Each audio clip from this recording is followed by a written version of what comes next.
Boa noite, meu irmão, amigo, minha irmã e amiga, graça e paz do nosso Senhor.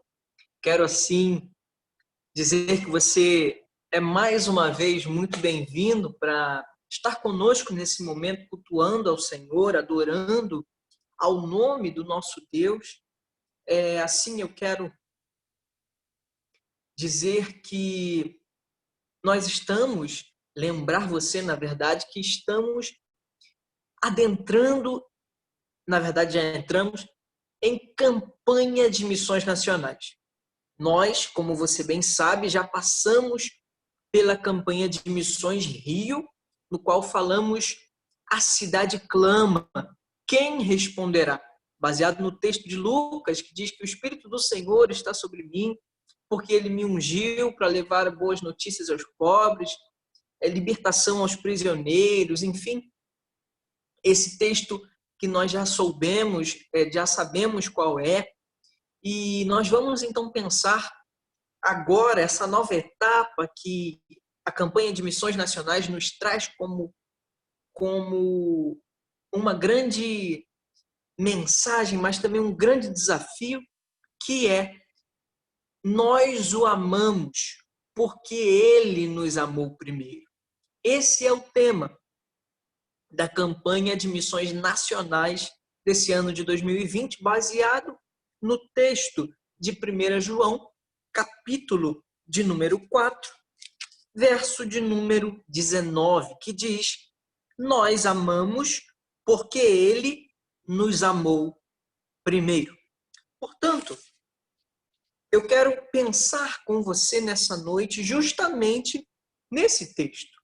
O texto que o apóstolo João, o discípulo João, escreveu. E assim nós vamos analisar, nós vamos pensar nessa noite sobre esse texto.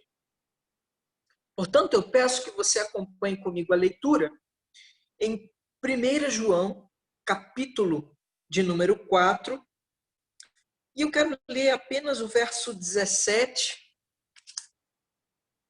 18 e 19. Tá bom? O texto é longo, nós vamos tratar ele nesta noite, mas eu quero pensar com você apenas no verso de número 16, ou melhor, 17, 18 e 19. Diz-nos assim a palavra do Senhor, em 1 João capítulo 4. Nisto é em nós aperfeiçoado o amor, para que, no dia do juízo, mantenhamos confiança, pois, segundo ele é, também nós somos neste mundo. No amor não existe medo. Antes, o perfeito amor lança fora o medo. Ora, o medo produz tormento. Logo, aquele que teme não é aperfeiçoado no amor. Nós amamos porque ele nos amou primeiro. Se alguém disser amo a Deus e odiar o seu irmão, é mentiroso. Pois aquele que não ama o seu irmão, a quem vê, não pode amar a Deus, a quem não vê. Ora, temos da parte dele este mandamento: que aquele que ama a Deus, ame também o seu irmão. Portanto, nós vamos tratar nessa noite a respeito de um texto muito profundo e de um tema mais profundo ainda, que é uma das temáticas mais faladas, acredito que ao longo da cristandade, ao longo da história da igreja, é um assunto muito tratado, e principalmente na nossa igreja contemporânea, e é a questão do amor. Portanto, nós vamos pensar no amor nesta noite.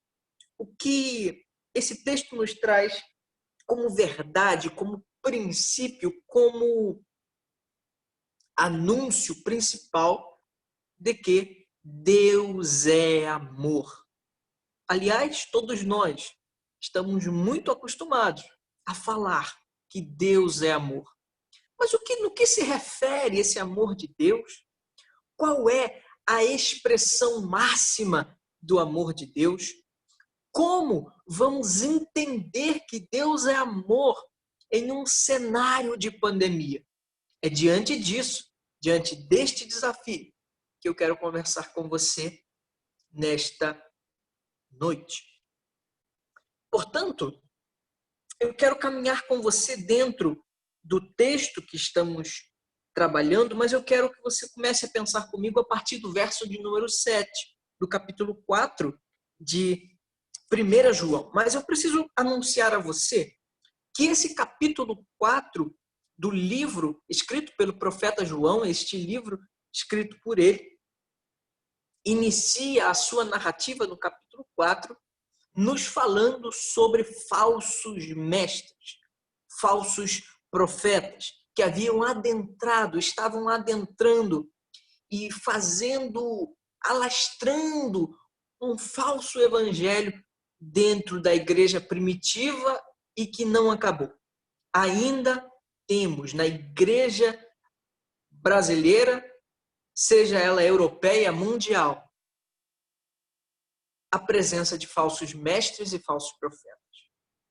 Portanto, o texto nos assegura, a partir do verso de número 4, assim: amados, não descrédito a qualquer espírito, antes provai os espíritos, se procedem de Deus.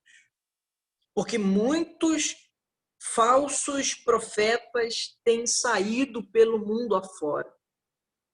Nisto reconheceis o Espírito de Deus.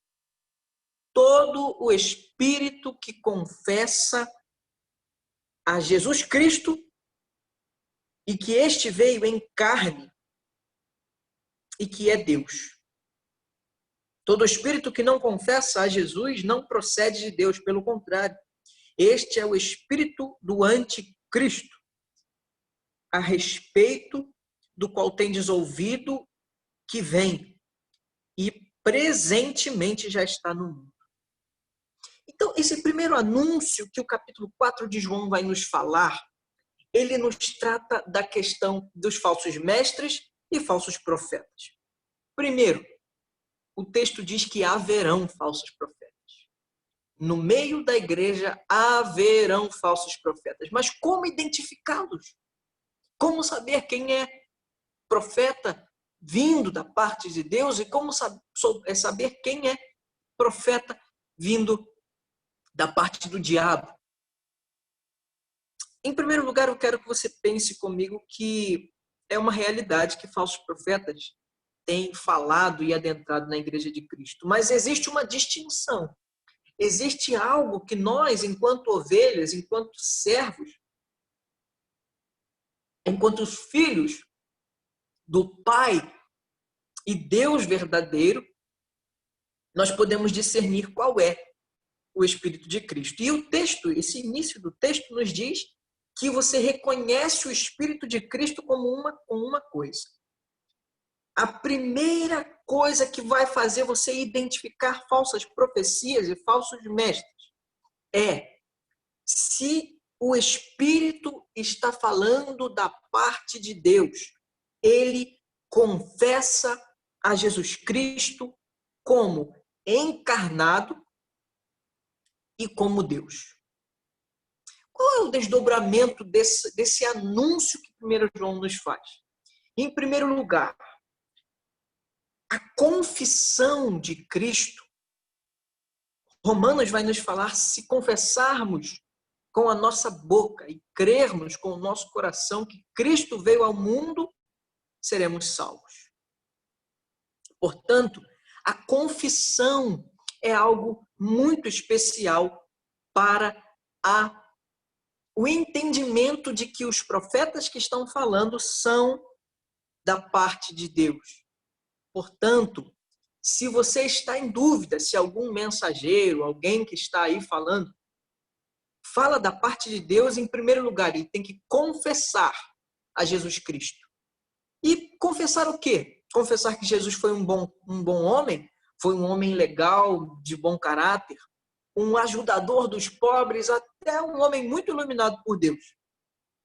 Mas se falarem que Jesus foi um líder político, foi um cara muito legal, foi um homem excelente, um grande revolucionário político, se falarem tudo isso, mas não confessarem a Cristo como Deus e como Salvador, e como aquele que é Deus encarnado, não ouça, pois essas palavras não são do Espírito de Cristo. Portanto, o capítulo 4 de 1 João começa nos alertando em como identificar os falsos profetas, visto que o texto nos assegura de que os falsos profetas estarão na igreja.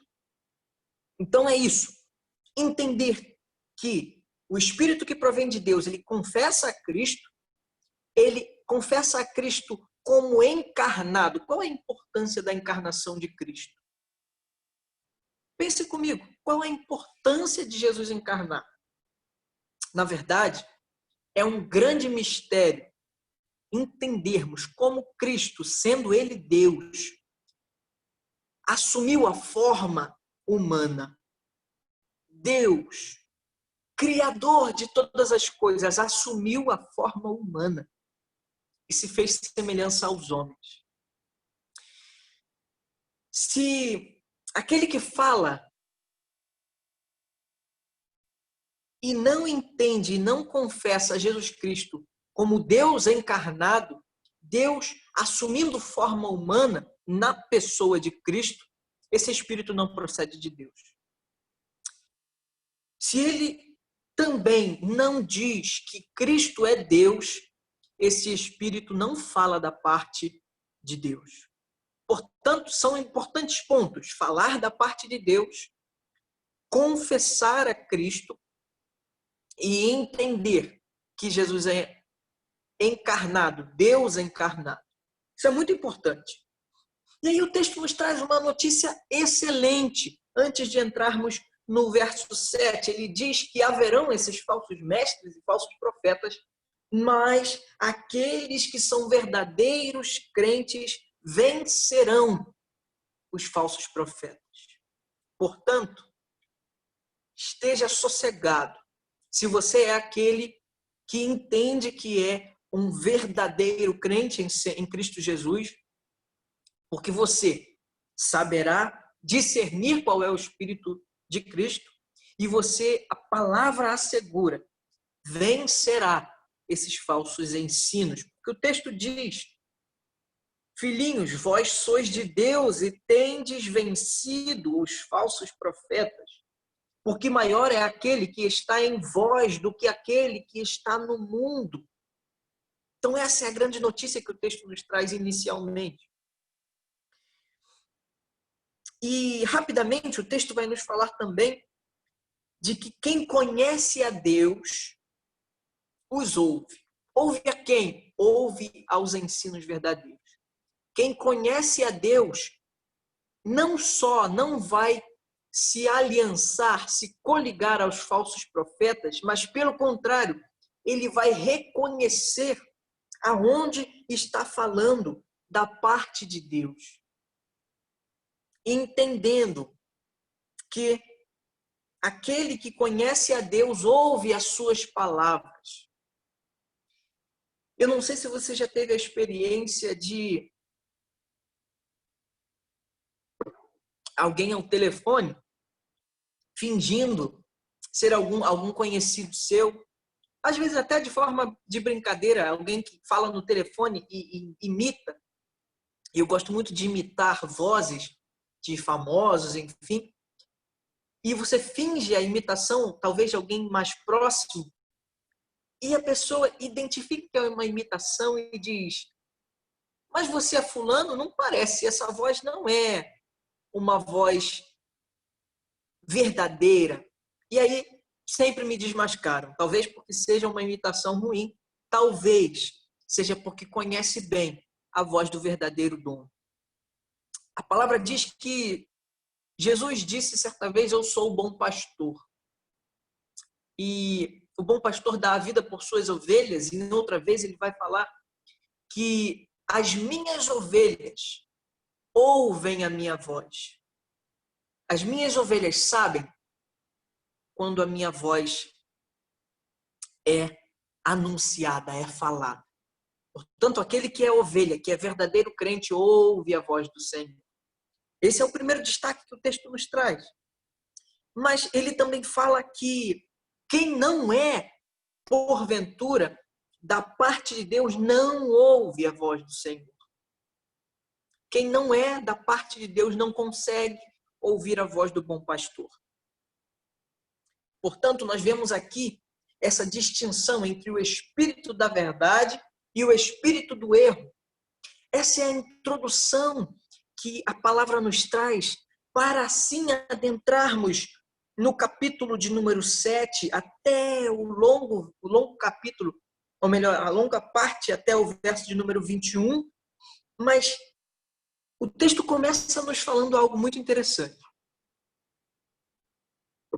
O texto diz, e eu vou trazendo as ideias aqui, o texto diz que quem ama a Deus é nascido e conhece a Deus. Portanto, eu quero que você pense comigo isso. Que quais são os desdobramentos desse amor de Deus para conosco?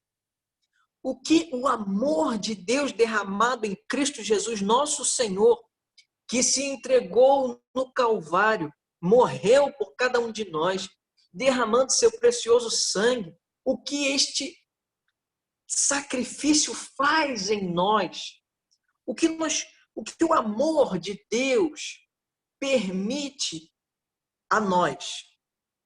O texto vai nos revelar nesse verso de número 7, nos faz entender que somos nascidos de Deus. Isso é uma alegria tremenda. É uma alegria tremenda. Eu não sei qual é a sua origem. Eu não sei de quem você é filho carnal. Eu não sei qual é o histórico da sua família. Eu não sei muitas coisas a respeito da sua família. Não sei quem é o seu pai ou mãe. Mas eu tenho a lhe dizer que caso o seu pai ou sua mãe ou alguém da sua família tenha te magoado, te deixado frustrado ou algo do tipo, eu tenho a te dizer, meu irmão. O texto nos assegura que todo aquele que ama a Deus é nascido de Deus e conhece a Deus. Portanto, se você ama a Deus do fundo do seu coração, você é nascido de Deus. E Efésios 5, 1 e 2 vai nos dizer: portanto, sejam imitadores de Deus, como filhos amados, e vivam em amor, como também Cristo nos amou e se entregou por nós como oferta e sacrifício de aroma agradável. Portanto, o texto nos assegura, em primeiro lugar, para entendermos essa ideia do amor de Deus, o que o amor de Deus me permite viver, e ele fala, em primeiro lugar, que o amor de Deus me permite nascer de Deus e conhecer a Deus.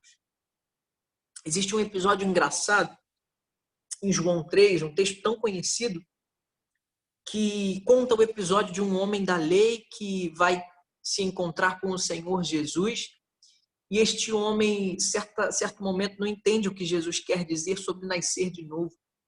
E aí esse homem pergunta: como eu vou voltar para a barriga da minha mãe? Eu olho o meu tamanho, eu não consigo, eu não caibo na barriga da minha mãe. Mas o Senhor diz que aquele que é nascido de Deus, ele é levado para onde quer que Deus queira. É como o vento, não sabe de onde vem nem para onde vai.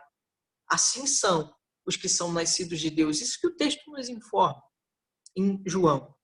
Mas eu quero que você pense então nesse primeiro assunto sobre nascer de Deus.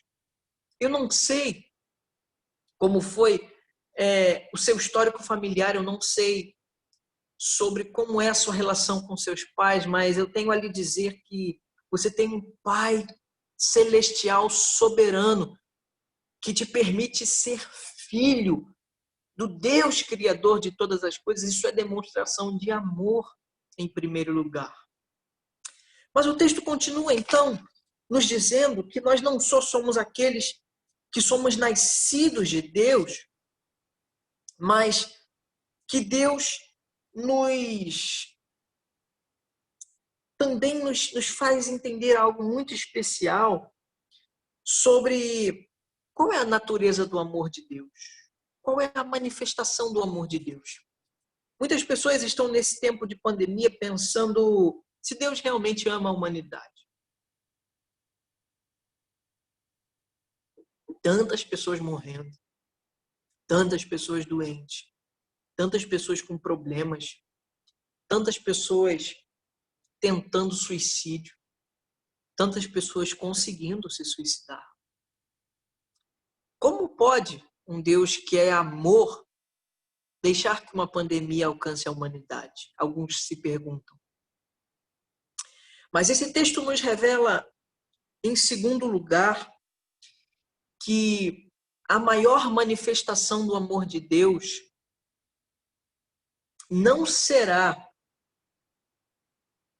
no surgimento de uma vacina, mas a maior manifestação do amor de Deus já aconteceu e ela é definitiva. E a maior manifestação do amor de Deus foi ter enviado seu Filho Jesus Cristo. E o texto vai nos dizer que o envio, no verso 10, ou melhor, no verso 9, nisto se manifestou o amor de Deus em nós, em haver Deus enviado seu Filho unigênito ao mundo para vivermos por meio dele. Qual é a função da minha vida? Qual é a minha resposta diante da manifestação do amor de Deus, que é enviar o seu Filho, é viver por meio dele? Portanto, se você quer manifestar alguma prova de que você ama a Deus e de que você é grato pelo sacrifício de Cristo, que é a demonstração do amor de Deus para conosco, você deve viver por meio de Cristo. Isso é algo muito profundo.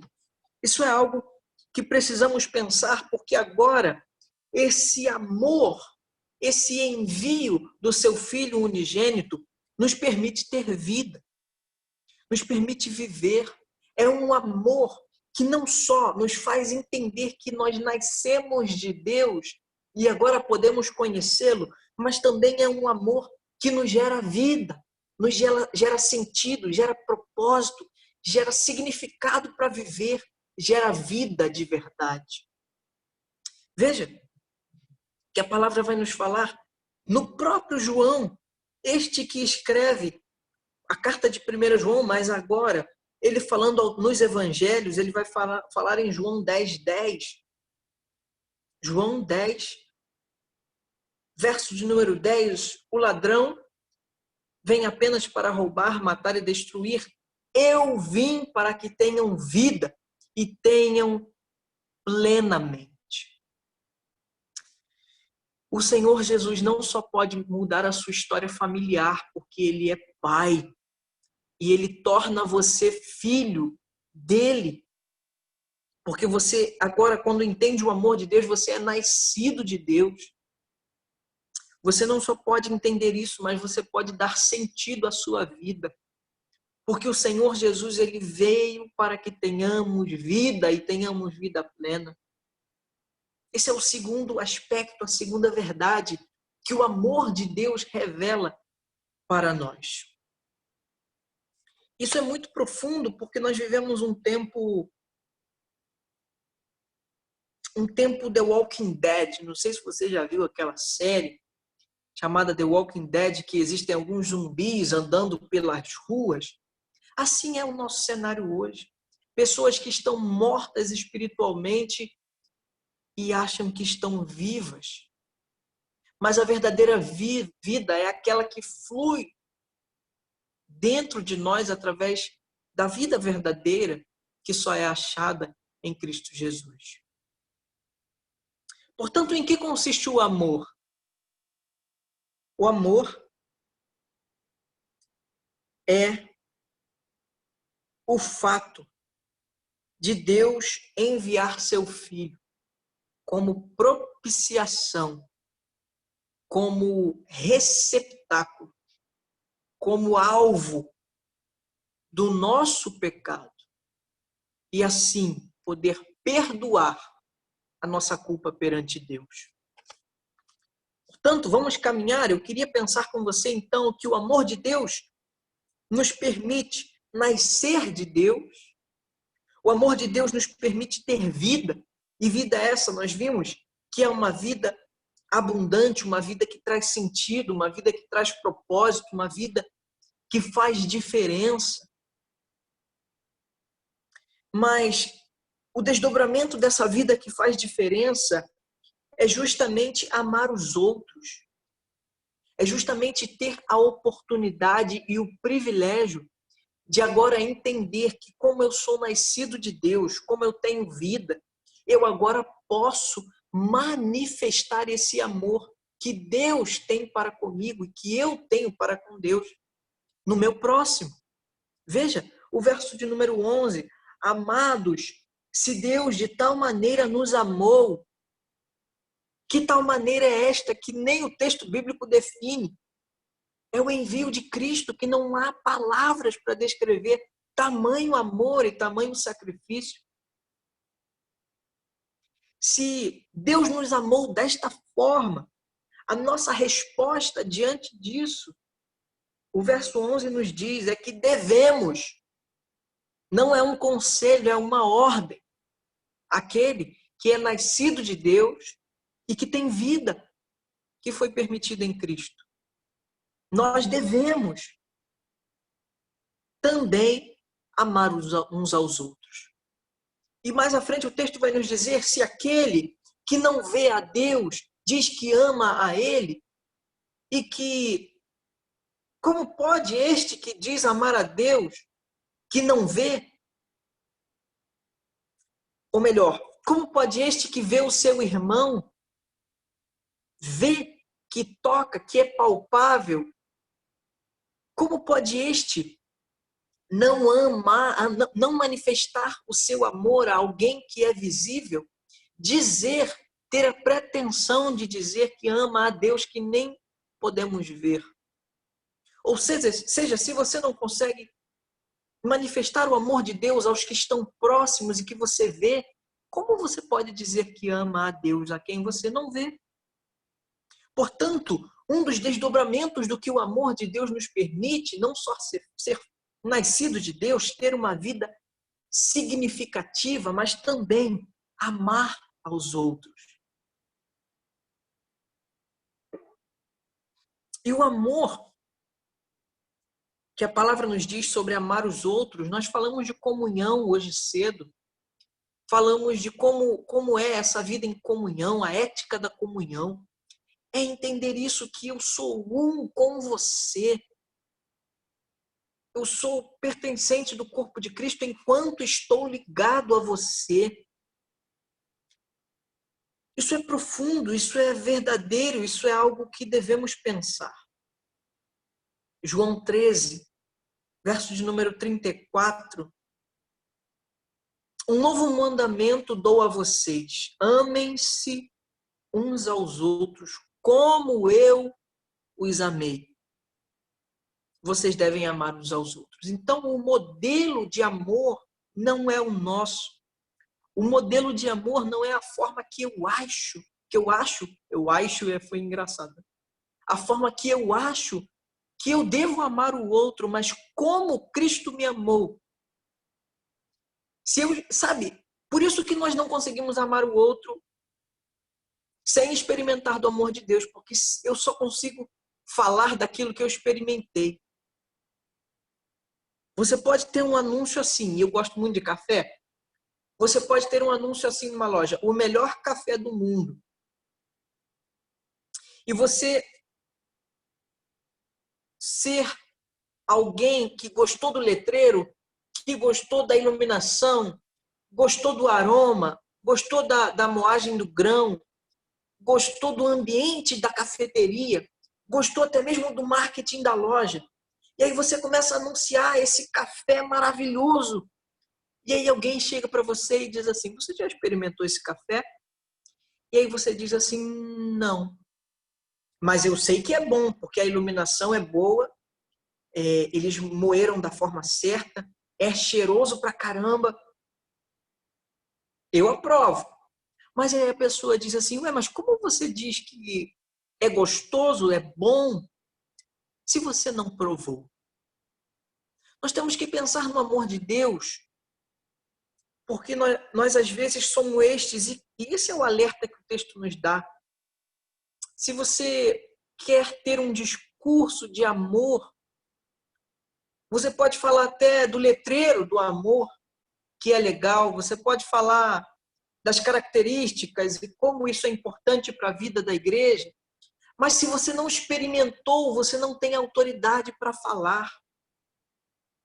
Por isso o texto nos diz que esse terceiro aspecto que o amor de Cristo nos permite, ele só acontece porque eu provei, eu sou nascido de Deus, eu nasci de Deus, esse que expressou o seu amor. Eu sou filho de Deus, eu tenho uma vida agora que é uma vida à disposição de Cristo, que é amor. Por isso eu amo, porque eu experimentei esse amor. Então é muito importante pensarmos nisso, que o amor nos permite nascer de Deus. O amor nos permite ter vida verdadeira. O amor nos permite amar o outro na medida que eu amo a Deus e experimento esse amor dia após dia. Mas algo muito especial acontece após eu nascer de Deus, ter vida, amar o outro. A palavra o texto vai nos dizer que a palavra permanece em nós. A palavra permanece em nós. Portanto, veja, o texto diz no verso de número 12, isso que eu acabei de dizer, que ninguém jamais viu a Deus. Se amarmos uns aos outros, Deus permanece em nós e o seu amor é em nós aperfeiçoado. Como ter certeza de que o amor de Deus está trabalhando em mim, está sendo aperfeiçoado em mim?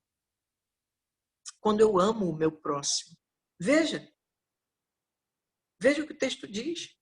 Quando eu amo o outro, e esse outro não é apenas o meu irmão em Cristo, o outro é o mendigo, o outro é o homossexual, o outro é a prostituta, o outro é aquele irmão fedorento que você passa na rua e que não é agradável você estar perto. O outro é o drogado, o outro é o alcoólatra, o outro é o outro. Mas esse outro foi alvo do amor de Deus. E eu devo ser alguém que ama a este, porque este foi alvo do amor de Deus. Portanto, nós devemos pensar nisso. Amar o outro é difícil demais. Mas Deus me amou, eu sou difícil de lidar, meu irmão. É porque você não convive comigo 24 horas. Eu sou difícil de lidar. Você também, mas Deus me amou. Então, que justificativa tenho eu para não amar o meu irmão, visto que Deus me amou? E o meu pecado ofende ao Senhor dia após dia, mas Ele continua me amando. Portanto, a palavra permanece em nós. A palavra permanece em nós. Cristo disse, eu sou a videira e vocês são os ramos. Se vocês permanecerem em mim, eu permanecerei em vós. a videira, eu sou a videira verdadeira. Se vocês estiverem enxertados na videira, vocês darão muito fruto. Mas se vocês não geram fruto, vocês não são parte daquilo que eu tenho feito. E é interessante porque o texto nos diz como eu permaneço. Como eu devo permanecer? O texto diz que amando o meu próximo, mas logo após isso o texto nos diz assim: nisto conhecemos que permanecemos nele. Como eu entendo então, como eu sei que eu permaneço em Deus, que é amor? Como eu sei que eu permaneço no amor de Deus? Ele nos deu o seu Espírito. O Espírito, então, o Espírito Santo é o selo, é o penhor da nossa herança, vai nos dizer a palavra, acho que em Gálatas. Portanto, o Espírito é um que confirma que o amor de Deus permanece em mim. Em segundo lugar, o texto diz que o que confirma que eu permaneço nele é que temos visto e testemunhado que o Pai enviou o seu Filho como Salvador do mundo. Portanto, o que testemunha, o que confere, o que prova que eu permaneço no amor de Deus? O Espírito Santo. O Espírito Santo confirma que eu sou filho de Deus. O Espírito Santo confirma que eu sou alguém que conheço e que permaneço no amor de Deus. Mas o Pai também, se nós testemunhamos que o Pai enviou Jesus Cristo, eu permaneço no amor de Deus. E por último, se eu confesso que Jesus é o Filho de Deus, o amor de Deus permanece em mim. Portanto, os três, a Trindade é a responsável por permanecer, por fazer permanecer em nós o amor de Deus. Como? Entendendo que o Espírito habita em mim, confessando a Cristo como Filho de Deus e entendendo que o Pai foi quem enviou o Filho. Isso é algo muito especial e isso nos leva a entender o porquê de tudo que o texto nos diz, o ponto máximo desse texto que nos diz: nós amamos porque ele nos amou primeiro.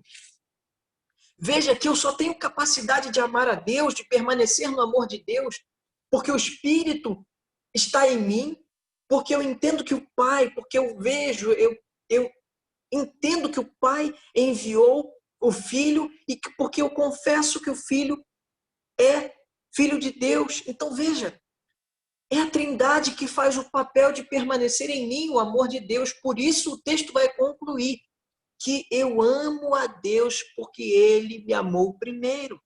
Glória a Deus por isso.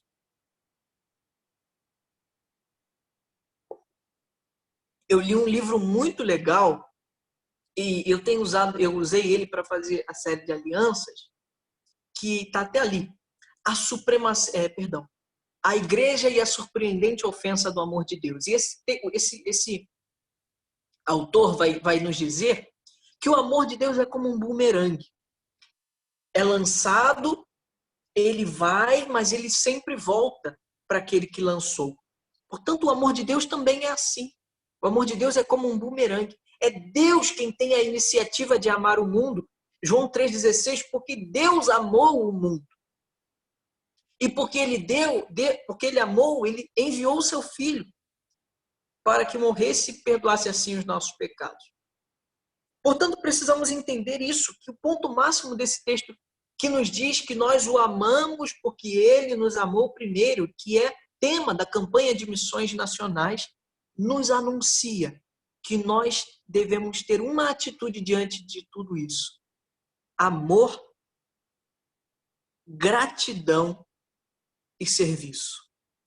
Portanto, é agradecer a Deus, porque se não fosse Ele dando o pontapé inicial para a salvação, estaríamos até hoje perdidos eternamente. Portanto, precisamos entender que o texto nos revela isso, que O amor de Deus, ele nos permite nascer de Deus. O amor de Deus nos permite ter uma vida verdadeira. O amor de Deus nos permite amar o próximo, amar o outro.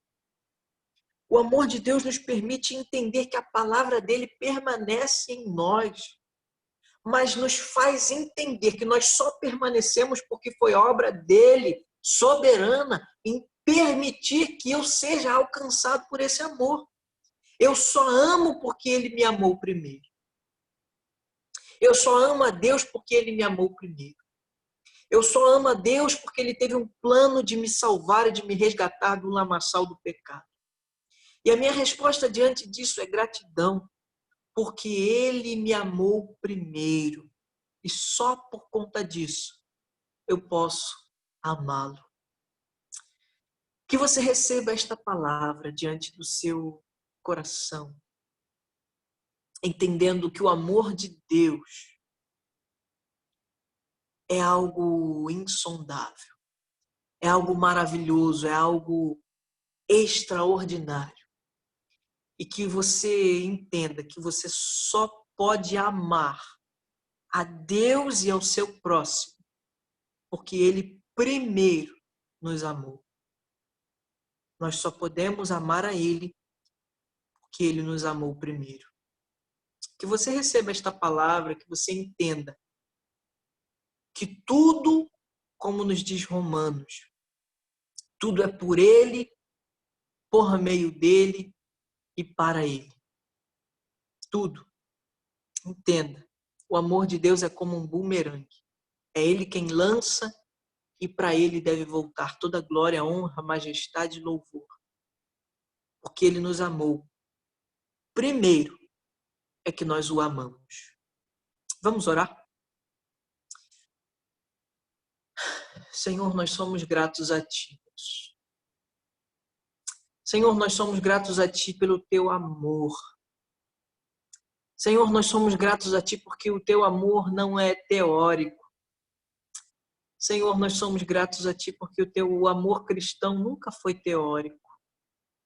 Senhor, nós agradecemos porque o amor de Deus se manifestou em Cristo. O amor de Deus se manifestou em Cristo sacrificado no Calvário, na cruz, pelo meu pecado. E diante disso nós entendemos que nós só podemos Te amar porque o Senhor nos amou primeiro. Nós entendemos que somente o Teu amor que me permite Te amar. Nós agradecemos porque foi somente o Teu amor que me permitiu entender o Teu sacrifício. Foi somente o Teu amor. Obrigado pelo papel da Trindade na obra de nos amar enquanto humanidade. Obrigado por deixar o Espírito Santo habitando em nós. Obrigado por entender que foi Deus Pai que enviou a Jesus. E obrigado por entender que Jesus é Filho de Deus. Obrigado por essa... Alguns autores falam dessa dança da Trindade tão especial que nos revela amor acima de tudo. Portanto, declaramos que nós só amamos porque Ele nos amou primeiro. Obrigado, porque o Senhor é amor, a expressão de amor, de adoção como filhos. O Senhor nos permite viver uma nova vida. O Senhor nos permite amar o próximo. Obrigado porque, através de tudo isso, a Tua palavra permanece em nós. Somos gratos a Ti pelo Teu amor. E é em nome de Cristo Jesus, que demonstrou o seu amor por nós, morrendo na cruz, que oramos, com gratidão no coração. Amém, Senhor. Amém, meu irmão. Que Deus abençoe a sua vida. Amém?